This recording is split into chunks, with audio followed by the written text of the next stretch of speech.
women and a few men that get breast cancer that have metastatic breast cancer that I know are progressing right now. Mm-hmm.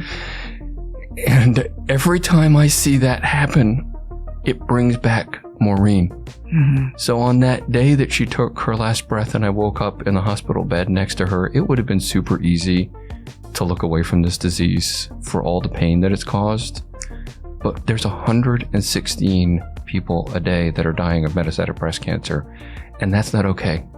There's somebody else's Maureen. They want to be in the stands of a volleyball game, watching their little girl play the game, watching their sons perhaps on the sports field of their choosing. That's why we have to do this. This is the Leave It Better podcast, powered by the Side Out Foundation. Here's your host, Hall of Fame coach, Janice Kruger. I'd like to welcome my special guest today, Gary Thompson, the board chair of the Side Out Foundation, to the show. It's great to have you here. And today is actually the first time we've got to meet personally. And I'm super excited to have this conversation with you. Welcome here. Well, thanks, Janice. And I'm super excited to meet you and have this conversation as well. I can't help but think about the first time we spoke. My daughters, Kyla and Caitlin, have been doing a few Dig Pink games over the years and then raised a bunch of money. And I got to meet the founder, Rick. And I remember calling you, not quite knowing my Virginia geography all that well, thinking that I could take a train from Union Station down to Charlottesville and maybe stop off and see Side Out on the way. I was a little bit wrong, but I'm glad I'm not wrong today and we're sitting here together. Yeah, that was a fun conversation, actually. It's like, Gary, no, I don't think that's going to work for you, buddy. Yeah. Well, yeah. And that's the trick with this whole metastatic thing, right? Mm-hmm. I mean, we really don't know where we're going from one day to the next. Right. And that's, when I think about my family's journey, right? I mean, Maureen was diagnosed when she was 3 months pregnant with my baby girl that I just spent the night with back in Fort Worth watching a volleyball game between Texas and TCU. And the fact that that game that they played and which I love so much can be tied to the very disease, metastatic breast cancer, that ultimately led to my wife's last breath. Yeah. It's really compelling. Yeah. I'm glad that you're here. I'm sorry that you had to come in the way that you came in with the passion that you have for helping the Side Out Foundation. And you are a great asset to this foundation. And I know we're all looking forward to the road as we go down that to do more for the metastatic breast cancer community, and also breast cancer in general is the ultimate goal. And I love that you love the game of volleyball and you're so addicted and you have that close relationship and the Texas connection with the University of Texas. That's fun to have. Yeah. Well, and what's interesting is there are so many beautiful organizations in the world of breast cancer and in the world of metastatic breast cancer, right? I mean, we're going to light up a bunch of buildings, right? Metaviver. Great group, right? RNBC Life just did a podcast of remembrances, right? And I just tweeted this morning into that community that on this Saturday, we'll be remembering Maureen on the 9th anniversary of her passing. And so as I tweeted this morning into the community, there are women and a few men that get breast cancer that have metastatic breast cancer that I know are progressing right now. Mm-hmm. And every time I see that happen, it brings back Maureen. Mm-hmm. So on that day that she took her last breath and I woke up in the hospital bed next to her, it would have been super easy to look away from this disease for all the pain that it's caused. But there's 116 people a day that are dying of metastatic breast cancer, and that's not okay. There's somebody else's Maureen. They want to be in the stands of a volleyball game, watching their little girl play the game, watching their sons perhaps on the sports field of their choosing. That's why we have to do this, right? It's just the idea that you can take such a beautiful game and use it and harness its energy to deliver extra days to those with MBC. I just can't imagine doing anything else day by day. So thrilled to be sitting here with you, Janice. Yeah, thank you. You mentioned Maureen, and I know this Saturday is going to be an anniversary date. And I believe there's also something about powdered donuts that brings some smiles and some joy to those around you and for those who were connected with Maureen at that time. Can you talk about that a little bit? I would be happy to talk about the powdered donuts. It's a fun little tradition. Maureen's breast cancer began to metastasize in early 2014. We knew something was up. Things were starting to hurt in places that they shouldn't hurt. Her breast cancer metastasized into her lungs, causing pleural effusions. The weekend before she passed, and we knew things were getting tough. We didn't think things were that imminent, but our oncologist made a prescription for donuts. Maureen had lost about 20 pounds. And that was one prescription with which we dutifully complied. Went to a donut shop right across the street. I knew Maureen's favorites were powdered donuts. I got a big hunkin' powdered donut. We're sitting there in the front of our Honda Odyssey, and it's still hot in Texas in October. It's just what we do, right? Right. And so, she's got this blow-by breathing tube at this point, right? Because of her lungs, and it's just harder to breathe. So get a little extra oxygen in there. But she leans forward, right? Turns up the AC with this powdered donut in her hand, and it just goes all over the place, right? And even in her weekend stay, the two of us did what we always did for all 25 years of our marriage, which we would just laugh together. Yeah.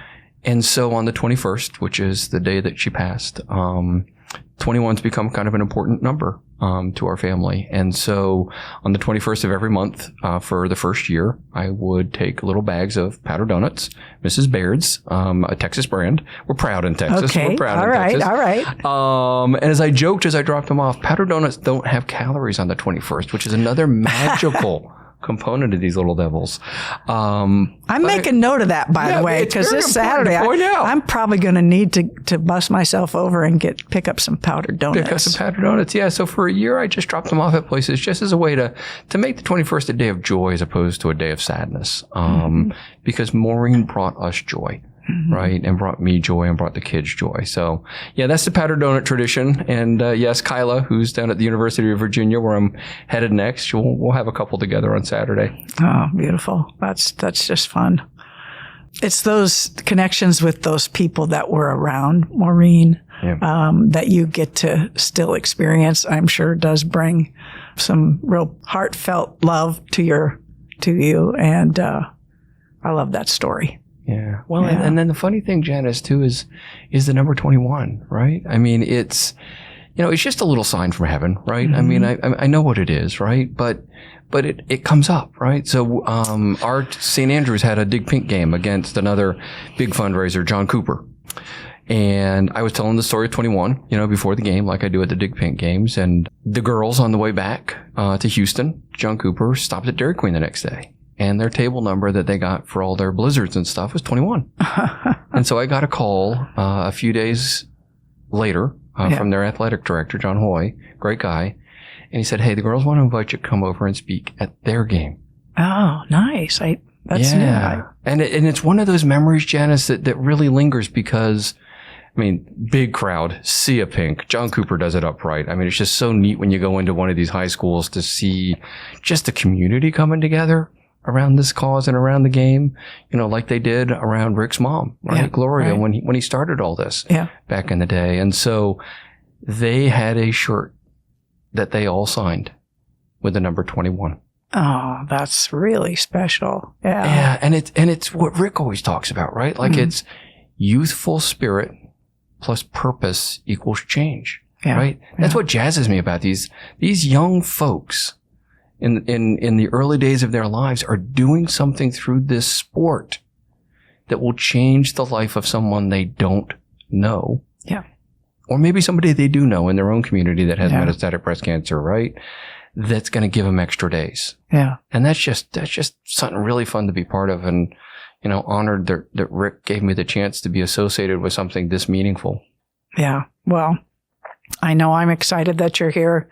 I think about the young players out there, and the fact that they're doing something with Pink, and they're raising money, but they're also learning more and maybe starting to understand things either about their bodies or just about this disease and what it really means, because that's the piece that Rick Dunnet's has always been so driven to do, is to educate and make sure that people that are hosting events, and especially like John Cooper, who has done an amazing job for so long, St. Andrews at your school, again, the same, that they really do understand more about the disease. Yeah. Yeah.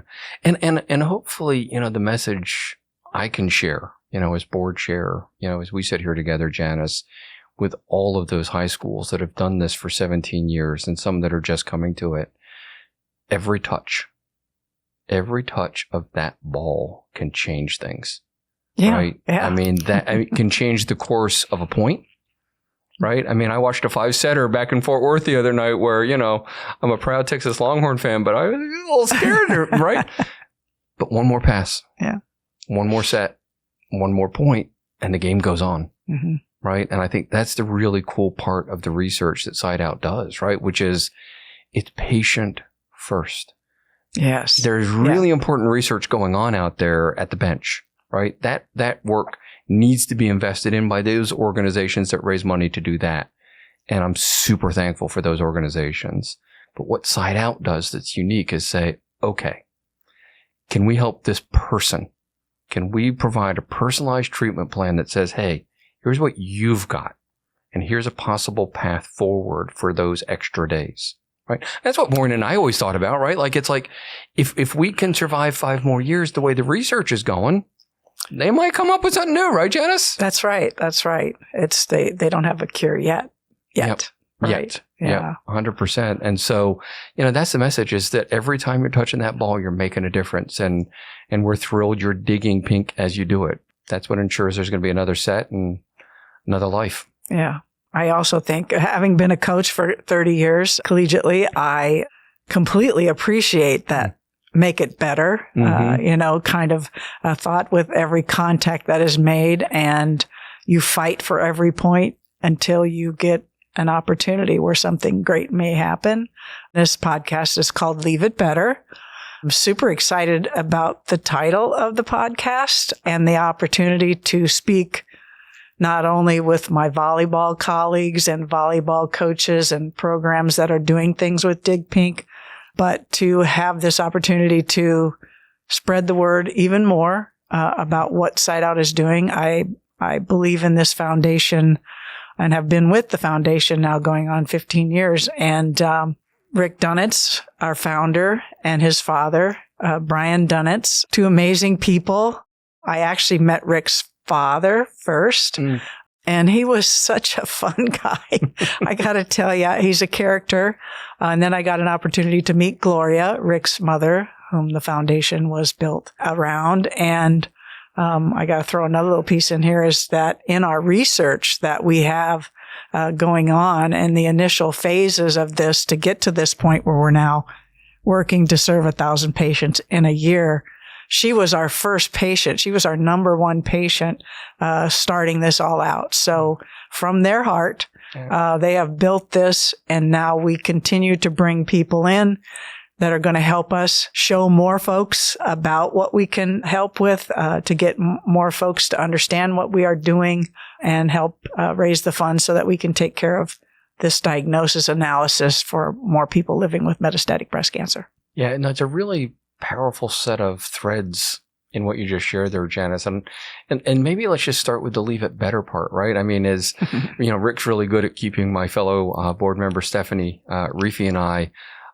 included in things that are going on.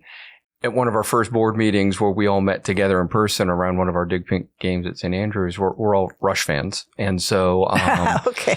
Our little power trio on the board right now, wrapping ourselves around Rick and this foundation, but it's all closer to the heart, right? Which is a classic Rush song, but it really is about being closer to the heart. And so when I think about what this family has done, I mean, it's what we do for Maureen, right? Like the last thing in the world that you wish for anyone is that Gloria had to have this disease. But to see what her husband did, Bryant did for her, reaching out to one of these amazing clinical trials, just picking up the phone, right? I mean, that's how you leave it better, right? The guy is fearless. Yeah, He's exactly. fearless. You just pick up the phone. Sometimes you leave it better by just dialing the number, right? And so Brian calls this guy with his clinical trial from a totally different cancer and says, hey, can we use it? Yeah. And Dr. I got Hoff, goosebumps. right? You're killing Dr. me right Hoff now. says yes. And here we are as a result of that. And then to watch a son do what Rick has done for his mom. Yeah. That's what makes me want to leave it better. The way I leave it better is not anything I'll do. Yeah. It's empowering great people like you, great people like Rick, our new executive director, Ellen, your colleague from in the past coaching. All of us together, if we each leave it a little better ourselves, boy, you put that together. Yeah. You can leave it a whole lot better, right? I'm loving this team. I'm loving this team. I am too. And you mentioned Ellen Dempsey. What a great addition to the foundation for so many reasons that she understands this disease and volleyball and fundraising and all those things. And such a wonderful person that she is. Been a dear friend of mine since I hired her way back to help at the University of Maryland. I feel very fortunate to have had her. And then I also now feel extremely fortunate that she's a part of this foundation. Yeah. And she's digging her heels in, and she's going to make a difference. I think she's going to help us along the path. She and Rick work great together. And I'm just excited to be a part of it all. Yeah, me too. And I think that's the other message, right? As we're doing this podcast together and leaving it better, right? That this organization is a really good steward of the money that's raised through bake sales. I mean, the number of brownies and cookies I've seen cooked in my kitchen by my daughters, for our Dig Pink games, that those dollars are really well invested in the patients to ensure they get this personalized treatment plan. Each one of those personalized treatment plans, not only are we going to reach that goal by 2028 of 1,000 patients, right, Janice? But like that 1,000 is going to create knowledge that helps the next 1,000. Yes. Right. That's the beauty part. And I know I've talked with Rick a few times about the idea that, the best way to fix metastatic breast cancer is to make it such that you don't get it. Mm-hmm. Right. Yeah, and so what can we learn in this process of helping people have more days that maybe we can point back towards the beginning stages to the gals that are in the early stages to where they never even have to think about this? Hi there. Janice here. I want to take a minute to tell you about something very personal and important to me, my job. I'm the brand ambassador to the Side Out Foundation, and I've been a part of it since it began about 20 years ago. Believe it or not, I was recruited to join the Side Out team by the founder's father. He looked me up online and asked me out to lunch. That's when I got to learn more about his wife, Gloria. Gloria is the reason this Side Out Foundation exists. Her son and husband wanted to give her more time, and it worked. Gloria was this fiery redhead that was so full of energy and joy and happiness.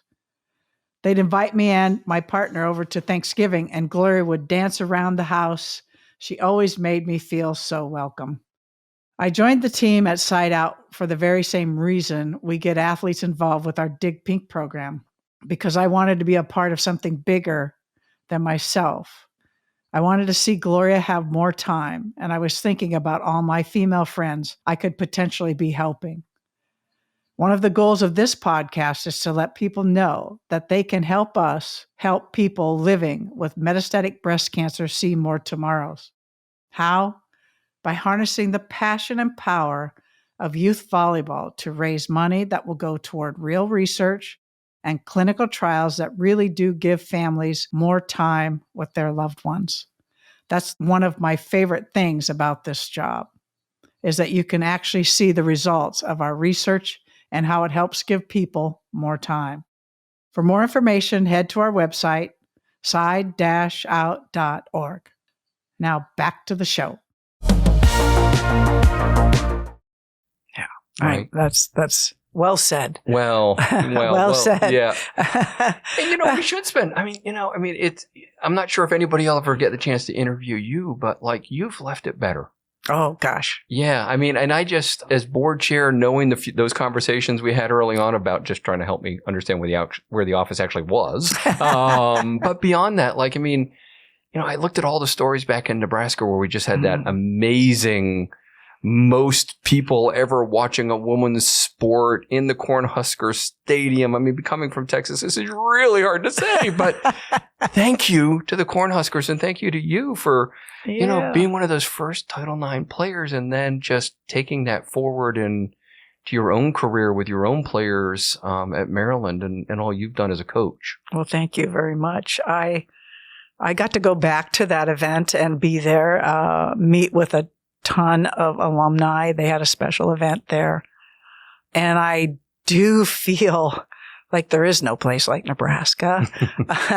And that the fact that they took that on and the fact that volleyball has from those beginning times started out really successful and have just continued that pathway. It's a beautiful thing, this sport. I mean, you're talking to a lot of coaches about this sport, right? And then I know, obviously San Antonio Breast Cancer Symposium's right around the corner, right? And that's the other crazy thing about this sport, right? So like Sydney Hilly, yeah, who's busy being a captain in Athletes Unlimited. I think she's number 4 right now. Go Sydney. Right? Like here's a gal that also studied genetics. Yes. Also studied applied biotechnology for her graduate degree. Worked as an intern on her capstone project in the labs where Side Out work's happening. I mean, you can't make up that's beautiful. A better combination of how all this comes together, right? And the fact that we're in the midst of this Team Molly versus Team Sydney campaign, I mean, these 2 elite athletes, right? Mm-hmm. A Wisconsin Badger from 2022 and a Texas Longhorn, Molly Phillips, from 2023. It's just really cool to see these 2 things coming together, where every touch can be a life. Yeah, yeah. Let's talk a little bit about your feelings about serendipity. And I've heard some things that this is something special, dear to you and your thinking. That's a great question, Janice, and I got to be careful who I talk to about some of these things sometimes. Okay, Rick. But so I met Maureen at Apple in Chicago. Back in the late 80s. And so here's a gal that was born in Belgium, grew up outside of New York City,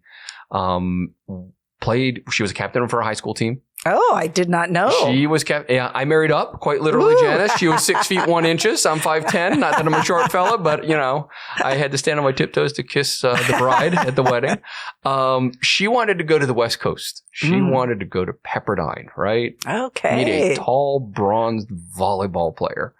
Now, her dad wouldn't let her go past the Mississippi River, so she ended up in DePaul, and we met in Chicago. Now, I'm a shorter British guy. We don't tan. And we kick the ball because we play soccer or football, as we might call it back in the home country. And if you touch it with your hands, you get in trouble, right? So I've always joked with Maureen that the serendipity of how we met, right? Like, you were this close, Maureen, right? Like, I mean, not a tall bronze volleyball player, but love of my life. Yeah. Right? Which will be the title of the book I write one day about the 2 of us and about the powdered donuts. I was born in England, right? Grew up in Ohio, and serendipity caused us to come together, right? Yeah. And so when I look at life's path, right? I mean, I've been blessed for a variety of reasons to do things with some larger national cancer organizations, right? I mean, Leukemia and Lymphoma Society, because of a little boy in our school that should be as old as my daughter at Virginia that isn't, right? I've had the pleasure of working with Susan G. Komen, right? I mean, ironically, Maureen passed of the same pleural effusions that Susie did.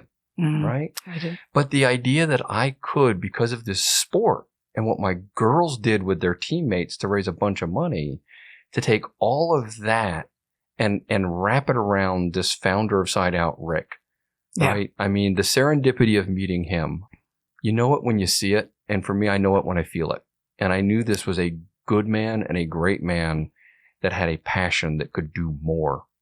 And so the idea that I could spend a little bit of time as a board chair and just talk to people about this place to enable him to do what needs to come next. And I think that's the cool thing about your friend Ellen and your former assistant being our executive director, right? Yeah. She's great at what she does, which liberates Rick to be great at what he's great at, right? And together I'm watching that team just start to cascade. Yeah. And at the end of the day, what does it mean? there's going to be another day for somebody with metastatic breast cancer. Yeah. It is. It is truly a partnership with the two of them right now, and a dream team, maybe to some degree, for us and our future. And it's I don't think special. you're overstating it. I really don't think you're overstating it. And I remember, when Ellen and I first chatted after you had texted her, like, "Hey, Ellen, there's this thing." I'm an instinctual person, right? So serendipity being what it is, the serendipity of you texting, Ellen, I just had this instinct. I mean, the joy of the interviews we did, we did a lot of due diligence, right? We're a good board, we're thoughtful with our governance. What I left that interviewing with this feeling was there's some really great, talented folks stewarding a lot of different nonprofit organizations, right? But Ellen was that special combination. And she said it in her own video, that we've posted out about her feelings on being here. So I do think it's a dream team that's coming together here to make a difference. Yeah. Leave it better. Leave it better, right? Leave it better. I'm sitting here and we're having this great conversation today, Gary. I truly appreciate that. And something comes to my mind.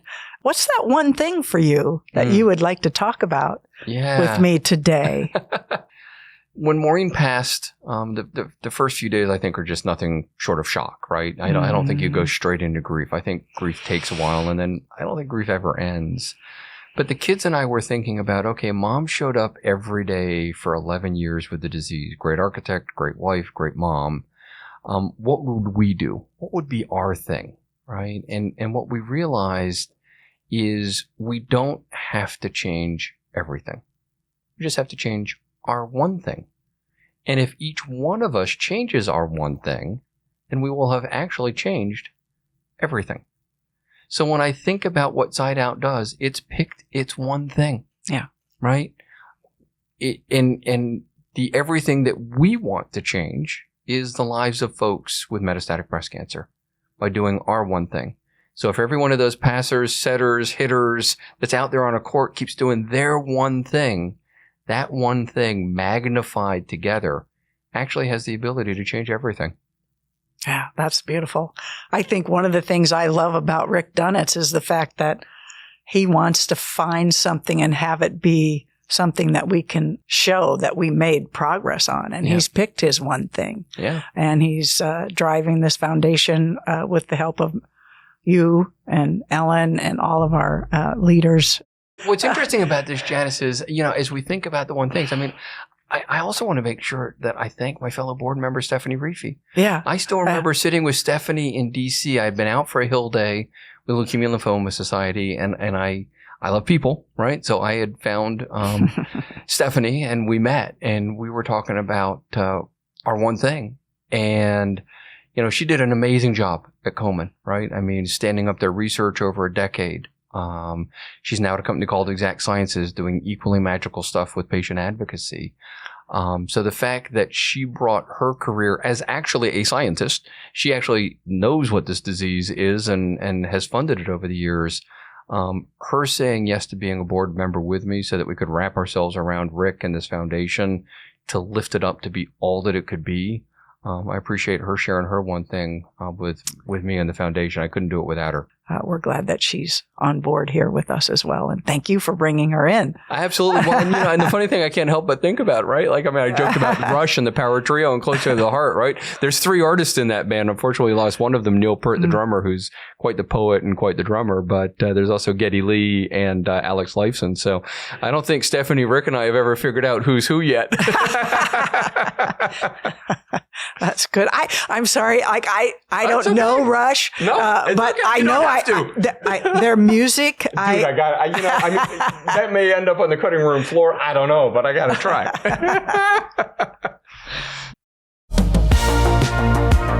Hi there. I want to take a minute to tell you about the Dig Pink program. You most likely know I've got some history as a head volleyball coach. Coaching for me was about providing opportunities for my players to grow and learn life lessons and to become the best volleyball players they could be. At the Side Out Foundation, we believe in using the power and influence of sport to build student athletes as people on and off the court. Players learn the value and importance of giving back to their community, working as a team, and taking initiative to get involved, all while directly helping people living with metastatic breast cancer and funding game-changing research. That is the Dig Pink journey. Dig Pink gives those wanting to do good a chance to be a part of something bigger than just volleyball. For more information, head to our website, side-out.org. All right, back to the show.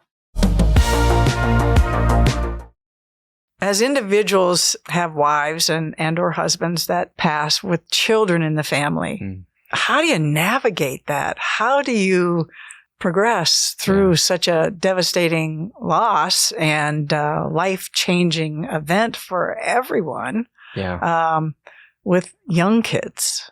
Yeah, that's a powerful question, Janice. And when I think about the obstetrician that found the lump in Maureen's right breast when she was pregnant with Caitlin, thank goodness that she did, because I could have been a single father of a 5-year-old, 3-year-old, and a newborn. Instead, because of Dr. Landermeyer and then Dr. Terrio at MD Anderson, who's since retired, they gave us time, right? That's what Side Out Foundation is all about. Time, another day. And so the fact that the kids were 15, 13, and 10 and a half when their mom passed away means they had their own memories of their mom, not just the ones that I would tell them of their mom. But the biggest challenge and what drives me forward every day is I will never have more memories with Maureen. They will never have more memories with their mom. And some of those memories are fading. And that's not okay. And so, you know, as we joked with the kids even before Maureen passed, we have no earthly idea what we're doing. Nobody's been parents before, and then they have their first child, and suddenly they're parents. All I know is that I love them, just like I love their mom. And so the love I had for their mom is what I shower over each of them, and they shower it right back. And I think together, as a unit, we've progressed to where we are now, and each doing our one things. Yeah. I see in your comment about some of the things are fading. You know, you are all who you are today because of the influence of Maureen. 100%. And that's in there. That doesn't go away ever. Nope. It's just a way to think about it for me. She put a good polish on it, right? Right. Okay. She put a really good polish on it. Yeah, and that's the love, right? I mean, that's the thing that you can share forward. I mean, our world's a bit messy right now, right? It takes too much. It takes a lot less time to love than it does to hate. Yeah. Right. And love is the power, right? There are people that love this game. There are people that love their spouses. There are people that love their aunts, their parents, whoever it is that has this metastatic breast cancer. They want to be able to love them for another day. Yeah. Right. Yeah. And that's what this is all about. Yeah. And those things don't fade, right? The things that really matter don't fade, right?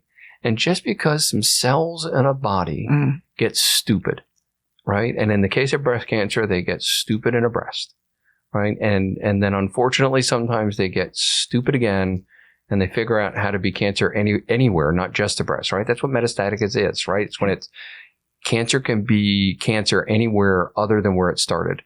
Right. And in Maureen's case, it happened to be her lungs. I mean, for some folks, it's their bones or their liver or their brain, right? That's what matters, right? And I've said many times in talks that I've given, right? Cancer only attacks the body. It does not attack the soul. Yeah. And our soul is love, right? And that's what I like to carry forward. In Maureen's memory, I know Rick is doing the same thing in memory of his mom, Gloria. And I know there's a lot of other moms and a few dads out there that they're doing Dig Pink in honor of or in memory of them. And that's all about love. Yeah. I want to thank you for being on the show today. And I think there's many ways that you're leaving the world better, Gary. And I know here at the Side Out Foundation, we appreciate that. And I hope you find your trip to the University of Virginia a little bit easier on this time down. At least I know which train to get on and which stop to get off at. And I appreciate you leaving it better too, Janice, and having me on the show. Yeah. Thank you, Gary, for being on board. Thank you, Janice. Thank you for listening to the Leave It Better podcast, powered by the Side Out Foundation. We appreciate your feedback, so be sure to check out our website, www.side-out.org.